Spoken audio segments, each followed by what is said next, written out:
Good morning. Jutti Sense News Channel, a short news.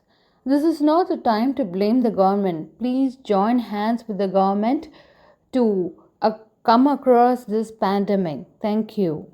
A big time doubt about what is happening here, and it is also for certain people who are in India who have closed their eyes completely and they are listening only to the wrong side of the data. So specifically, if you see Congress, ISI, China and US, everyone wants to bring down our government right now. Everyone is targeting India right now. They wanted to bring down the Narendra Modi government. Now the choice is all yours. It's a do or die situation for Indians, and as well as anybody who loves this country, anybody who loves India. This is a do or die situation. It's all planned by Congress and its alliance. They are using their people to fill the beds who would have been very easily treated at home. Even if they have a very lowest mortality rate, even the lowest rate, but they go and fill up the bed. So first Congress and alliance filled hospitals, stocked injections, and now they create an artificial shortage of beds, oxygen injections. The Indian media, which feed on TRP, you know about the Indian media, they feed on TRP and suffering, started projecting as if we have hit the doomsday, adding fuel to the fire and create more panic. So what are we seeing today is the panic calls and the SMS messages all over social media. These platforms, they are requesting oxygen, injections, beds, they're all 95% fake calls created by the same social media employers of Congress. These are the guys, nobody else. These social media employees of Congress is the one who is creating all kind of fake calls. You may call me insensitive if you want. You can even think about it. What is this guy talking about? Very insensitive. But then you may call me insensitive. But just look at the numbers. Just 1.18%. I'm talking about 1.18% of the death. More than 98% of the people are returning back to the home healthy. So I thought of, these numbers were really staggering and it was hitting me when I say this percentage is such a low percentage, but then why is so much of a chaotic, chaotics going on here and so much of halla gulla created here. So I thought to do a random non-scientific test. Called a few people and hospital, and to my surprise the beds are all full of people who could have been easily treated at home.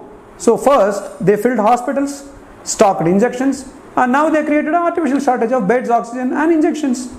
Now since 2014 and 2019, it is clear to the Congress that Hindus are now having unity, by various reasons, by abrogation of Article 370 or by building Ram temple. Now the Congress worry is to create a divide between them, because once Hindus unite and once they all come together, there is no way Congress is going to come back to power. So the divided Hindus will pay a dividend to the UPA in 2022 in UPA elections. I'm talking about Uttar Pradesh is going to face elections in 2022. So this is the target of Uttar Pradesh. By winning Uttar Pradesh, the Lok Sabha, 2024 will be a cakewalk because Uttar Pradesh is going to give huge numbers over there. So their target is Uttar Pradesh now, and that's where they started, and slowly they are creating all the stories. Remember, they did the same thing to Trump. They created panic with the false and magnified numbers of COVID infection reports. Once Biden came, everyone is as silent as if the US got rid of COVID already. Why did they become silent? It is a well-established fact that Trump was, against the pharma lobby. He was against the pharma lobby. So while Trump said the vaccine is on the way, no pharma company came forward. But as soon as Trump was gone, many announced vaccines. And not only this, they funded bed inauguration to a tune of 100 million in combined.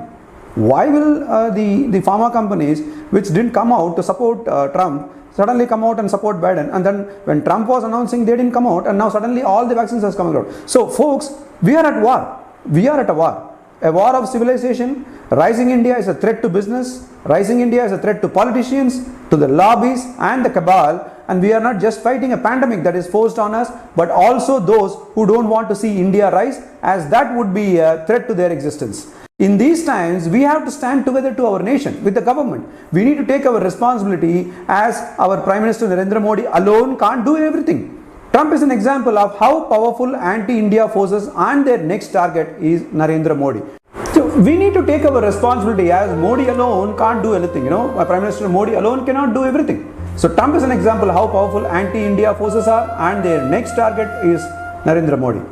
You know how much of fund was allocated by George Soros to destabilize Trump, and they succeeded. In fact, they tasted their first blood, and now the wolves are standing at the doors of India and their target is Narendra Modi's government. They cannot see a strong India, they cannot see a rising India. So their target is right now to destabilize Narendra Modi.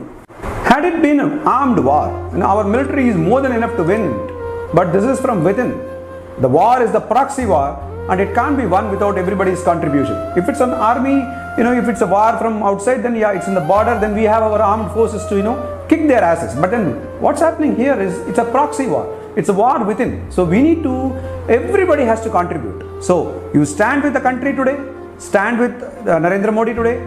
As I mentioned, Prime Minister Modi alone cannot do everything. It's everyone's contribution. So we stand with the country today. Everyone as a responsible citizen should support our Prime Minister Narendra Modi today. And first and foremost, take care of all the precautions, stay alive and stay safe, and specifically save India. We all need to stand behind our country today. Jai Hind, Bharat Mata ki Jai.